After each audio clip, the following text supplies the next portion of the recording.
Hey guys, welcome back to the channel. Today we're going to do a video covering how to upgrade XFactors effectively. So this is going to be for pay-to-play players or free-to-play, and the guys that have 20 hours a week to play and the guys that have 2 to 5. So I'm going to cover all the different ranges of it and tell you the best ways to upgrade your XFactors and how many you should have. I gotta say guys, there's really no finite answer. I get a lot of questions of like, how many XFactors is too many? It's all going to depend on your playstyle. I mean, I play obviously more than almost anyone else because it is my job, and I'm able to have an entire team of upgradable cards that is like XFactors. If you pay a lot of money in the game, let's say you spend like $250, $300 a year in packs, I think it's very easy for you to upgrade a lot of XFactors. And if you play the game quite a bit, let's say you play 10 to 15 hours a week, I do think it's quite easy for you to handle as many XFactors as you want. All right, guys, let's get into the video. Before we do, though, make sure you subscribe to the channel if you haven't already.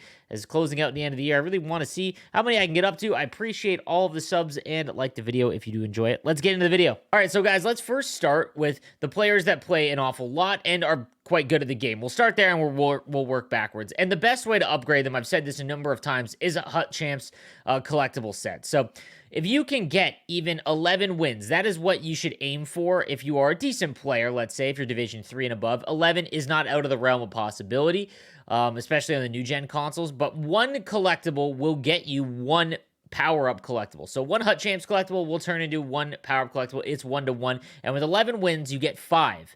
Now, 5 power-up collectibles, that makes things extremely easy because just playing Hut Champs, regardless of the packs and anything else that you get from playing Rivals and the squad battles and all of that, that's 5 collectibles right out the rip. That's 100K in value, and I think a lot of people are kind of glossing over that and maybe saving up for the Hut Champs players, but those all are going to get worse and out of your lineup, whereas these collectibles, if you put them in, let's say you have Connor McDavid, all right, you have Connor McDavid, he costs an awful lot, like 4 power-up collectibles to go from 93 to 94, and at face value, that's quite a bit of coins, but you could do that all in basically one Hut Champs run, and if you spread it out, let's say, for example, Nathan McKinnon, if I get 11 wins this week, I've gotten him up to 91, and I'm very close to getting Ovechkin up to 91. So that's 2 players that are basically the max on the high end of the X-Factor, tier list, the guys that are very high rated. That I can go up. Now, if you have someone like that you're just starting out with, like, I mean, for example, we'll say Panarin. Let's say, you wanted to put Evo or X-Factor Panarin in your lineup, and how much would that cost? Just taking a look, like, you can go all the way up to even his card, right? Like, if you go, 1250, 2500, 20,000 or a power-up collectible, that's kind of okay value. And then same with the 25, that's 2. All right, so let's say you got 11 wins, right? That's 2 right there. Then you get the base Artemi Panarin, who's very cheap.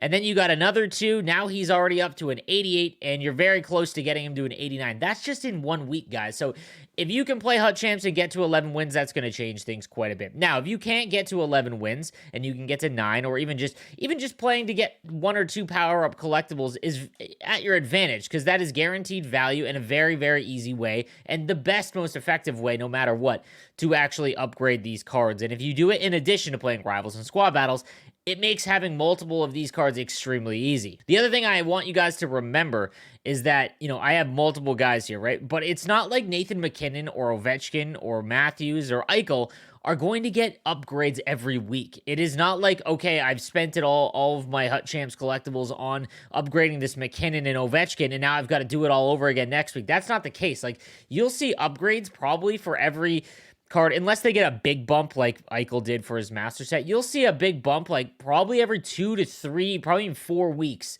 where you'll see a huge one. I mean, Austin Matthews has been a 91 since the launch of the game. So just keep that in mind. Same thing goes with the big icons. Now, I really want to stress here, guys, that there's very few HUD icons that are worth it. Gretzky and Lemieux are 100% worth it, as is Timo Solani, and there's a couple others that you could argue. But I wouldn't be putting my power-up collectibles into anyone else other than those guys, because I think that the X-Factors are just a bit better. Because while the icon upgrade system is nice, there's a point where you're not going to see a speed increase for basically 2 months, and they're going to cost quite a bit of power-up collectibles to do. So just keep that in mind. So let's take a peek at just the varying ranges. So like top 100, if you can do that, you're laughing. 15 wins, that's a very tough benchmark in NHL 22 I've found. I was a Division 1 player. I averaged about 16 wins in Hut Champs last year in NHL 21. And, I usually now can get 13 or 14. But the problem is that there's really no point because after 11 wins, you don't get more Hut Champs collectibles until 15, which is something I think they drastically need to change. So 11 wins will get you 5, 9 gets you 4, but 7 gets you 3. 7 wins out of 20. Again, I don't want to speak for everyone and say you're not good or anyone that struggles. That's something that anyone that's inside Division 4 and above should be able to obtain. But even 5 wins will get you 2, 3 wins will get you 2. You can play 20 games, and I don't care about your skill level. You can get 3 wins. And if you can't, then, my recommendation would be to just stick to squad battles until you feel like you're good enough, you've grasped the controllers and the play style enough to where you can go up a little more. Even 1 win will get you a Hut Champs collectible. And guys, that's 20,000 coins in value just for that collectible. So Hut Champs is definitely the best way to do it. I just want to show you the varying ranges here, but this would definitely expedite the process of updating a multiple number of XFactor players. So the next best thing, let's say you're not very good at Hut Champs, you don't want to play it. The next best thing is squad battles. Like if you can get into like Elite 1, you're looking at enough rewards where you can get enough players to give yourself 1, probably 2 or 3 even, depending on how high you can get, players that you can trade in for the XFactor upgrades for those power-up collectibles, right? It doesn't take an awful lot, and especially with some of these packs, like, the Jumbo Elite Players pack will give you 1880 plus overall cards guaranteed. Like, that's 1 collectible. 18 is literally 1 collectible. So, again, it depends on how high you can get, but this would definitely be the next place. Like, if you can't play Hut Champs and get 5 wins, you should put your main get 1. Just get 1 win in Hut Champs, and then go and play squad battles for the rest of it, because you want to put all of your focus here, and that will give you a ton, depending on how high you can get. And again, that'll depend on your skill level, but for most players, if you play enough squad battles games, you can get to Elite 1, and then you're laughing in terms of the amount of cards you're going to get back. So next is Rivals. And again, going to depend on your skill level, but even if you're in Division 8, it doesn't matter, right? Like if you go to the weekly rewards, all you've got to do is take Untradeable. This is a big reason why I've said you need to take Untradeable this year, because there's really no downfall to it. So I'll give you the only downfall would be as if you pulled like a 91 team of the week. But guys, because of how the trade-in sets work, it doesn't matter. If you get a 91 untradeable, let's say you have a stack team. I'll use me as an example. I pulled the 88 Tarasenko this week, and he won't make my team. I can't do anything with him.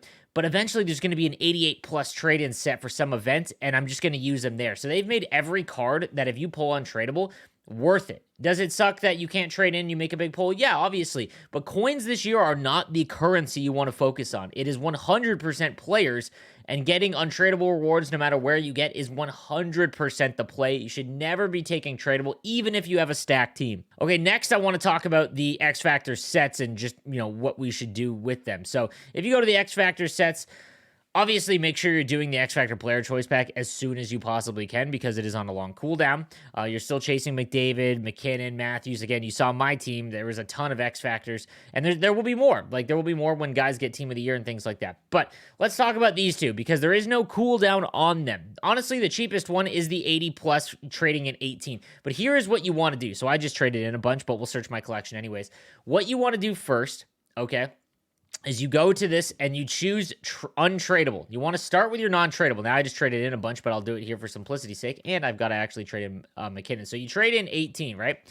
We'll do this here. So there we go. I've traded in my untradables. Why? Because you're not losing anything other than a future, value that you could trade in for a master item that's coming up in an event. But the thing is, with your X-Factor players, you know that they are going to be on your team for the duration of the game. Now, I'm talking about the big ones, okay? I'm talking about the ones that if you had at the end of the game, like by April, let's say, and you're going in to compete with GWC, right? You want to make sure that you have those types of players, right? Now, there's some guys that just aren't that. Like, I'll use Zabinajad, for example, unless he gets a dramatic upgrade, and at some point he will. But he's not going to beat out Ovechkin, McKinnon, Eichel even now, because Eichel is going to get more upgrades in the future. He's just not going to beat out those guys, right? So those are the ones you want to focus on, these guys. But if you have him, let's say you got him in your starter pack, you can still upgrade him for very cheap. So again, I just got 1 collectible there by trading in, and I got that from playing Rivals, and I only played like 10 Rivals games last week. So that's what you want to focus on first, is the untradeable. And you can do it for the other set as well. So that was just the 80 plus set. You can also do the 36 trade-in as well. I'm not a huge fan of this one, but if you have them untradeable, this is one of the best values to do. So again, just search your collection and then do the trade-in. The one thing I would stay away from, and because coins still do have some value, I don't think that they're completely invaluable. But you never want to be upgrading your XFactors with coins, because, you know, like, if you ever refund, you're going to go down half, and the cost is just so much, right? So when you're doing these sets, right, make sure you're always doing untradeable first. So we'll search my collection here again. I don't know how many I have because I just did a ton. But again, just go down here, go non-tradable, and I've got 105. So I'll go through here and do another one, and then there, bam, that's 2. That's enough to upgrade McKinnon that I've got. So that's just how I'm going to take care of that.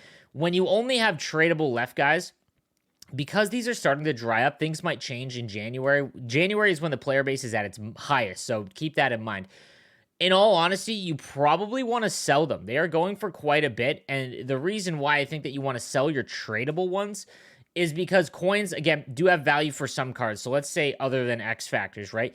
Those ones, you know that every week you are going to, if you play Hut Champs, Rivals, Squad Battles, you are at least at bare minimum getting like 4 collectibles. And that's on that's on the low side. Like I said, if you can get 11 wins, you get 5 collectibles right there. Okay? But the thing about coins is that when it comes to these cards, so when they release the 22 cards as well as the 16-bit cards, if this way continues, okay, the upgrade path continues, where they continue events like this, which I think they should. The only thing I think they should tweak is I think you should be able to pull the 92s or the highest end tier. I think you should be able to pull them, because pulling them when, you've got an 86, you pull a master set item, you still have about 370,000 coins to pull. These cards specifically, you want to be spending coins on. Do not do the under 22 or the 16-bit collectibles to do, because at some point you are going to get rid of these cards. These aren't endgame guys. They've made them very balanced. So what you want to do is essentially rent them. So you spend coins to do it. You're going to have them in your lineup for a couple months, and then when they're out of your lineup, you just refund all your coins. Because if you refund 1422 collectibles, all you can do with those is put them into another under 22 card. And if all the 22 cards are kind of getting replaced by everything else, that's no value for you. So for these kind of cards, make sure you're using coins for them. And then honestly, the other thing you should do with your coins is just look to buy new XFactors that you want. I think that's something that a lot of people don't realize, is that going to buy a tradable XFactor. So let's go look on the auction house right now. Let's say I was in the market for Roman Josi. He shot up in price because he is one of the better left-handed defensemen. He's getting a lot of upgrades. Let's say I want him and I want to spend 200K. All right. Right now, I spent 200K, and now I've got Roman Josi. That's what I spent my coins on. Then I spend all of my untradeable cards to get enough collectibles to power him up to the 89, which is still a very, very good card at this point. The thing you want to remember is that if you go out and buy one that's tradable, you've kind of given yourself some insurance if you pull the untradeable version. So let's say you've got a bunch of XFactor cards, and at some point you pull Roman Josi, and he's your best option. You've already got him untradeable, right? But you've basically given yourself insurance, because now you can downgrade him all the way. You'll get a bunch of your collectibles back, not all of them, but enough. And now what you can do is take those coins and either buy the rest of the collectibles up or spend it on something else. But again, because collectibles are so easy to obtain weekly, it's an insurance policy. Something about the bigger guys as well. Like if you can afford, let's say someone much bigger, let's say Crosby, that'd be a good one, because you know that he's going to end up with like a 99 at some point, or Cale Makar even. Let's say you want Cale Makar because you know that he's going to get a 99 at some point in the year. He's going for 300,000 coins. You could buy him right now with the coins that you've saved from selling all your tradable cards that you've pulled, upgrade him with power-up collectibles when you get to a point, and then at some point, if you pull him untradeable in your choice pack, you can take that, select it, downgrade all of this Cale Makar back, and sell him, and then again, take those coins that you've made as profit. You're turning the untradeable into coins by having an insurance policy. So